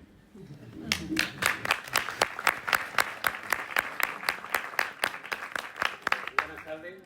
En primer lugar, agradecer al colegio, ¿no?, esta iniciativa y a los docentes la exposición que ha sido magnífica. Seguramente a partir de esta conferencia, pues nuestra vida va a cambiar, sin lugar a dudas. Yo soy médico de atención primaria, trabajo en un pueblo muy cerquita de Hinojo, en Villalba del Alcor, de la provincia de Huelva. Le quería hacer una pregunta corta, ¿no?, como usted ha pedido, que es diferencia entre el alma y supraconciencia. Quería también hacer un poquito de referencia a nuestros héroes católicos, ¿no?, porque lo han educado como católicos, y ya en el Génesis, que es un libro muy antiguo, ¿no?, del siglo X a.C., al V, se dice, ya se habla, hablando de la materia y de lo que es el espíritu, ¿no? Yo para mí, vamos, lo entiendo así, porque he intentado profundizar un poco, ¿no?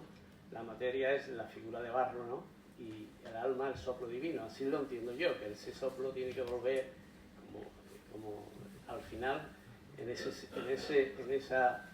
continuidad buscando la santidad, ¿no?, buscando la santidad, que es la limpieza del alma, volvería seguramente otra vez. Creo que el alma es parte de Dios, pues el soplo divino, eso es haciendo referencia a lo que está escrito, ¿no? Ya después la ciencia.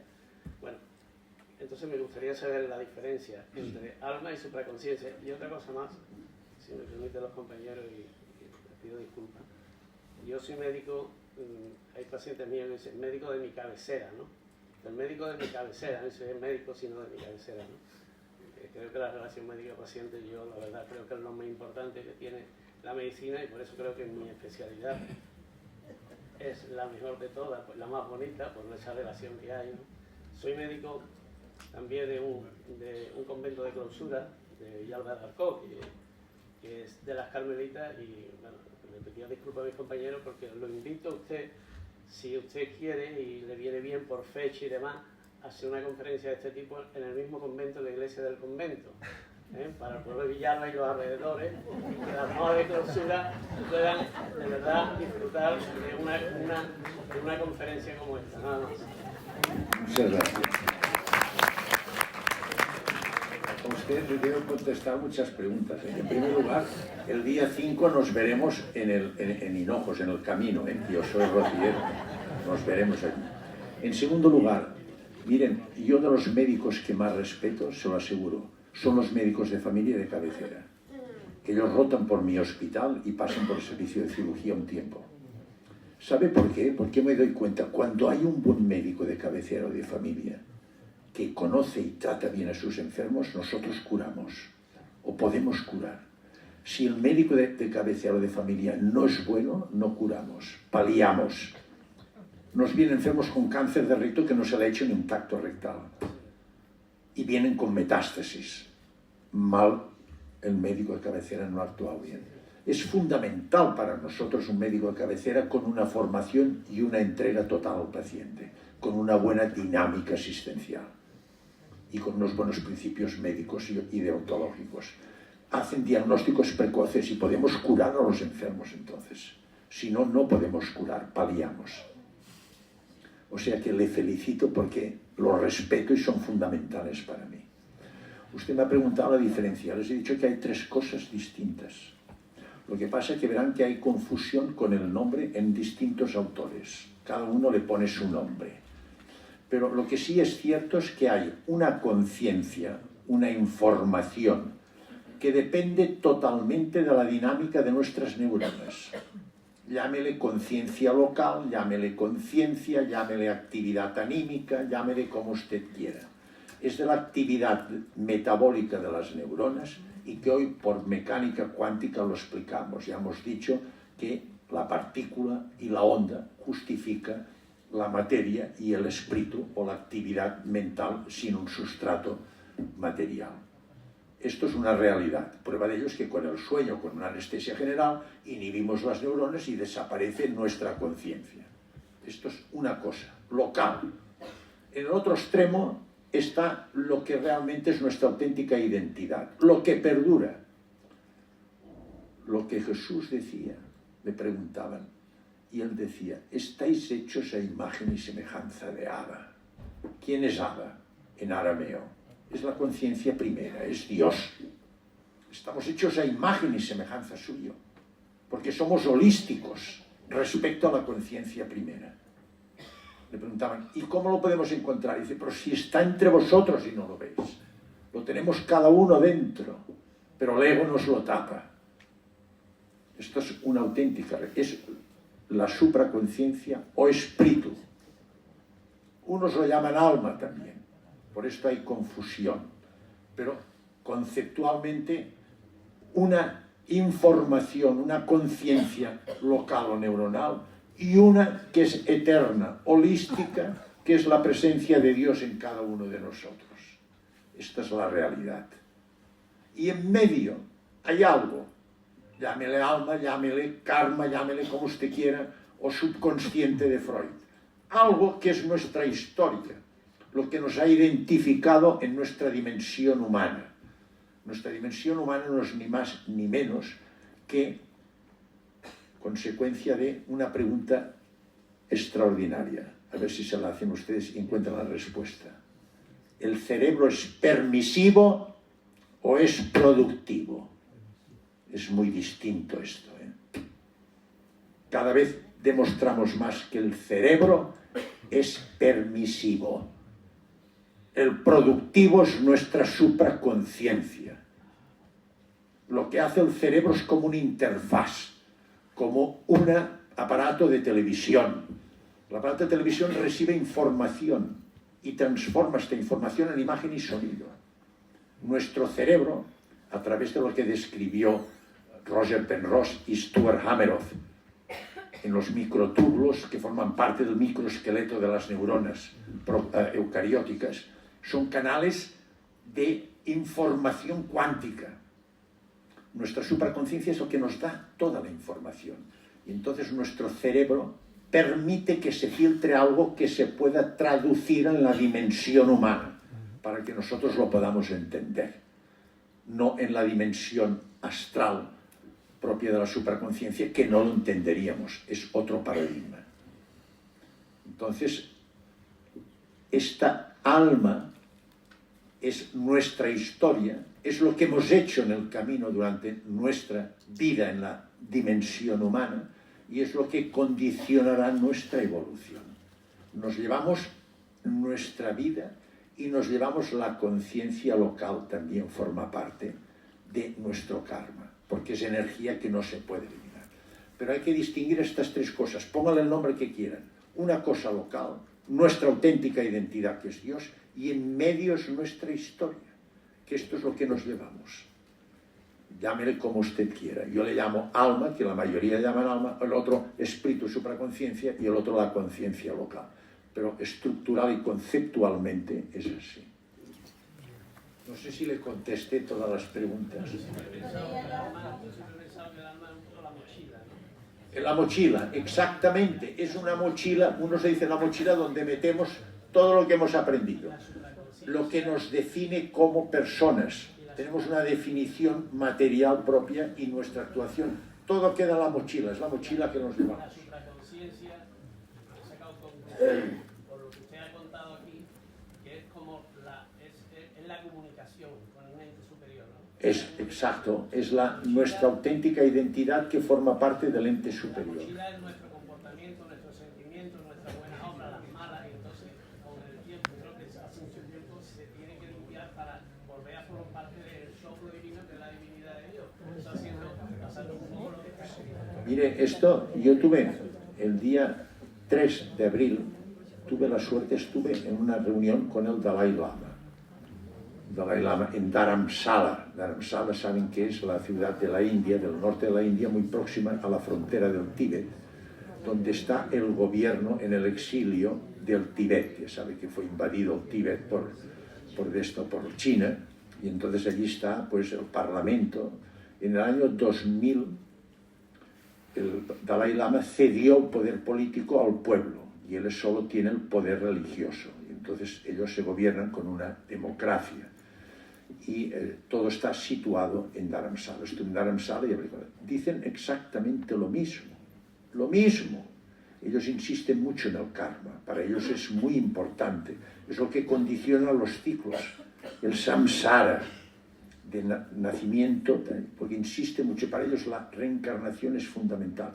Ellos buscan, insisten mucho en llegar a la divinidad, lo que llaman la budeidad, la iluminación. Y para esto tienen que eliminar el karma. Insisten muchísimo, pero dijo, es lo mismo, siempre decimos todos lo mismo, todos lo mismo. Hay una conciencia, hay un Dios, se manifiesta en nosotros y nosotros estamos en este camino. Y en este camino nuestra finalidad absoluta de nuestra vida en la dimensión humana es descubrir el ser, con mayúscula, que es la supraconciencia, no el hacer o tener del ego. Mientras nos domine esto, nos cargamos de karma negativo. En el momento que vamos descubriendo nuestro ser, vamos eliminando el karma, vamos subiendo los bardos hasta llegar a la divinidad, al tercer bardo.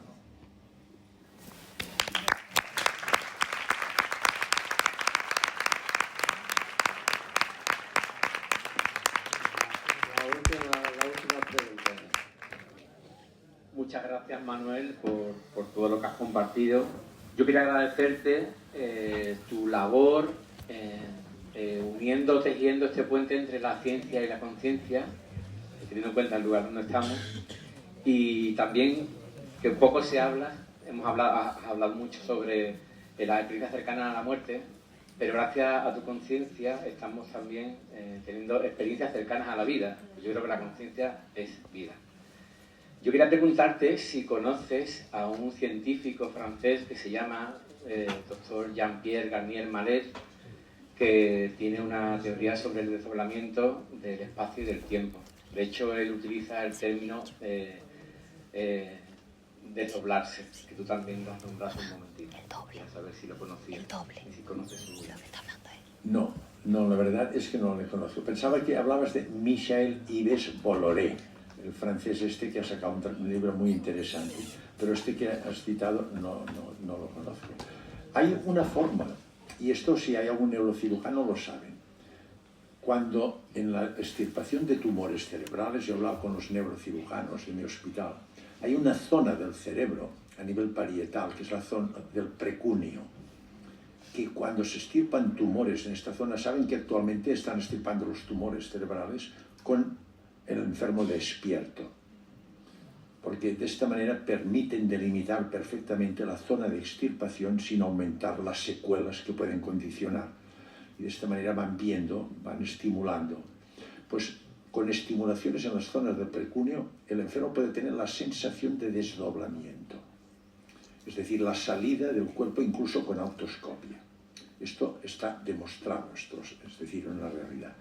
Yo no sé si habla el autor este francés que usted dice sobre esto, pero una cosa es el desdoblamiento, que esto está reconocido científicamente y se puede producir con esta estimulación que les he dicho del precunio, y otra cosa es la experiencia cercana a la muerte, que lógicamente empieza con un desdoblamiento, pero tiene después toda una clínica y unas manifestaciones que no tiene el desdoblamiento.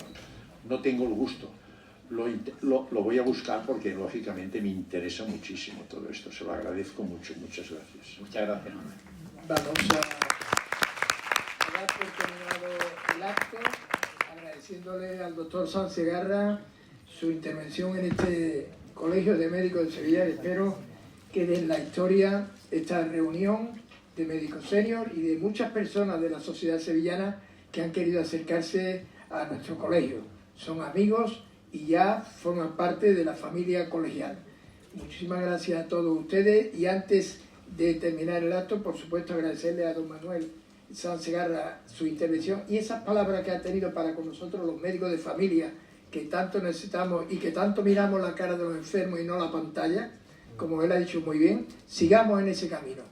El enfermo siempre, y si hay que darle un beso, se le da un beso. Don Alfonso tiene la palabra.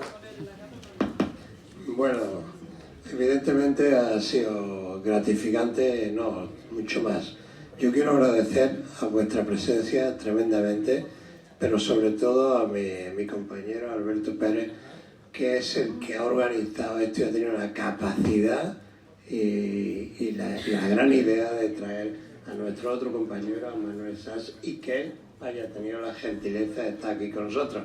Es rociero, pues tiene que estar aquí con nosotros en Sevilla, por aquí vamos a ella mismo para allá. Entonces creo que ha sido una charla verdaderamente fantástica, porque está uniendo la ciencia y todo lo que todos, esa conciencia que todos tenemos y que no somos capaces de expresarla o de vivirla o de intentar ni siquiera vivirla, pues que ese granito de arena que en algunas personas como en mí pues acaba de ponerlo, pues evidentemente se lo agradezco tremendamente personalmente y creo que todos los aquí presentes también te lo agradecen, porque ha sido una charla que esperemos que se repita y algunos tengamos alguna experiencia más. Muchísimas gracias.